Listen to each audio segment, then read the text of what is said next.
Keep it low down, no doubt. Hit that like, subscribe, and comment below. What's good, fam bam? Welcome back to another episode of Loked Out TV. You already know how we do it, man. We're going to keep it loked out, no doubt, for real. And before we jump all the way up into the video, I just want to give my condolences to the families and the loved ones that's dealing with these recent losses. Much love and respect going out to them. And everyone, please keep them in your prayers. Now, this situation right here is everywhere right now. We're seeing it on all the major news platforms. It's just crazy, man. Two teachers, two 14-year-old students lost their lives in this situation right here for absolutely no reason. They had a young man allegedly come up in the school, which he has been apprehended. They said that he is actually cooperating and answering questions, but till this time, they still have no idea what the motive was for him to do this right here. They said he had an AR style weapon, and you know what? It's crazy to me because how did he even get it into school? How was it even possible for him to carry something like that? I mean, an ARP, that's something different. That's a little more compact. You could fit them in backpacks, but they said that this youngster had a AR style weapon. So when I hear that, I automatically think, of course, the AR-15s, the assault rifle, stuff like that, a bigger weapon, something that, man, it's crazy, man. And really, this takes me back. They said the last time that something like this happened in Georgia, as far as, with the school system and whatnot, was like 25 years ago. So if you do the math, 25 years ago, things like this was almost a trend. I believe it was Colorado and a couple other schools that this actually was. It Colorado? Y'all let me know. I believe it was Colorado, but I'm really not sure. But the point is, y'all remember when the trench coats and all that, and this was almost a crazy trend that was going on. And it died down for a little bit, but it seems like here lately, things is just going crazy, man. And you got these youngsters that's just, I mean, so far in the state of Georgia, from Atlanta all the way up to North Georgia, this is like, I believe the tenth homicide. Yeah, 10 homicides in less than a month. Not even, maybe 2 weeks. Maybe 2 weeks. 10 homicides in 2 weeks, maybe.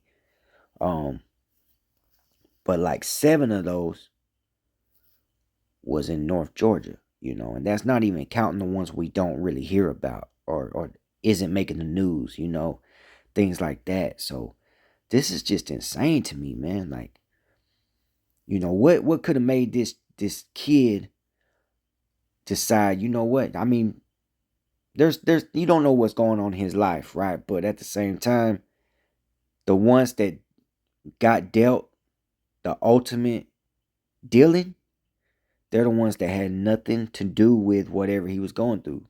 They wasn't even targets. They have established that so far that the ones that had lost their lives wasn't even intentional targets. They just bullets with no names on them. You know what I'm saying? So that being said, we're going to go ahead and jump to the clip. Hear what they got to say. It's a long clip, so I'm not going to jump back in after that. Like I said, man, much love, much respect to the families and the ones that's dealing with these losses. Prayers go out to them. Condolences to each and every one of them. And everyone just keep them in their prayers, man. That being said, hit that like, hit that subscribe, comment below. We're going to jump to the clip. Y'all have a blessed day, and we out. News, the new school year just beginning, of course, and today the news coming in of a deadly school shooting. 2 students and 2 teachers killed. Authorities say it was a 14-year-old student. He is now in custody. It happened at Appalachia High School in Windergeorgia, about an hour outside Atlanta. In addition to the 4 dead, 9 others injured rushed to the hospital. Again, the shooter, just 14 years old. Law enforcement officers you see there rushing to the scene, inside officers carrying weapons, clearing classrooms one by one, leading students away, their arms in the air.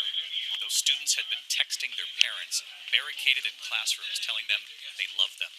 They were told to leave everything behind, and tonight authorities revealing 2 students and 2 teachers, of course, did not survive this. The shaken students, as you can see there, told to gather on the football field, waiting for word that they could go home. Parents and loved ones, desperate for the news, you can see them racing to the school to find their children. Authorities have now identified the suspect tonight and say he will be charged with murder as an adult. ABC's Faith Abube on the scene. She's leading us off in Windergeorgia tonight.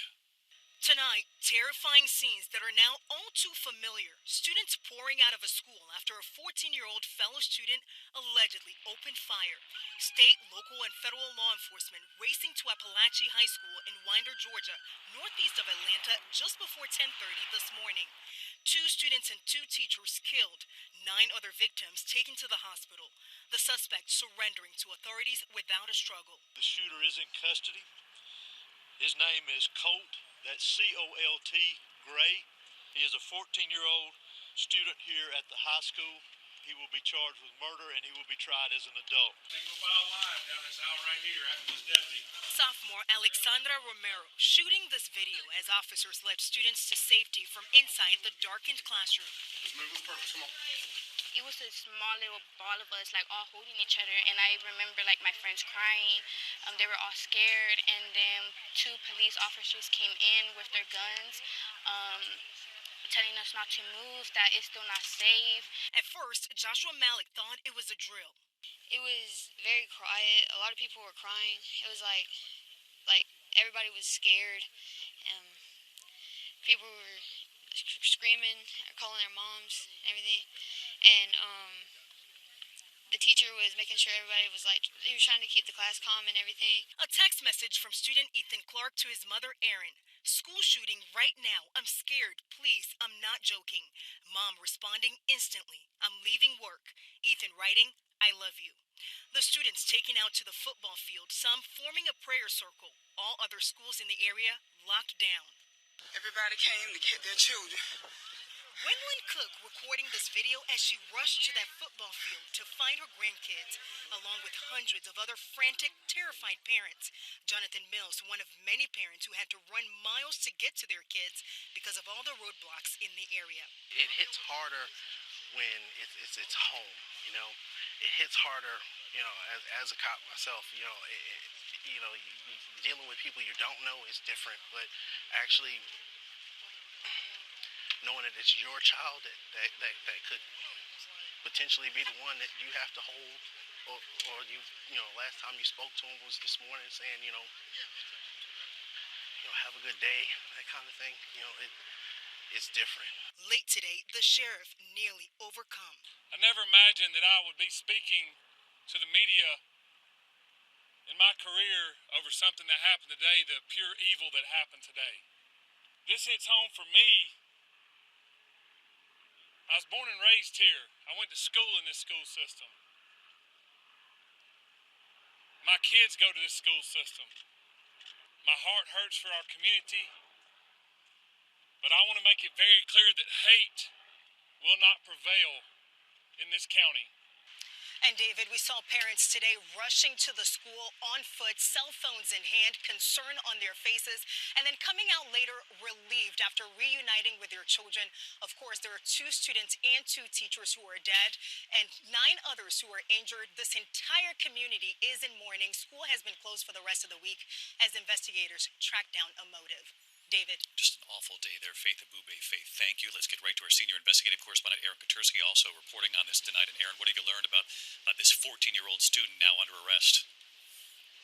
We have seen far too many of these cases, haven't we, David, of armed young men targeting schools. Here, the 14-year-old shooter surrendered to police when confronted. Police have not said what weapon he used, how he obtained the weapon, or how he got it inside the school.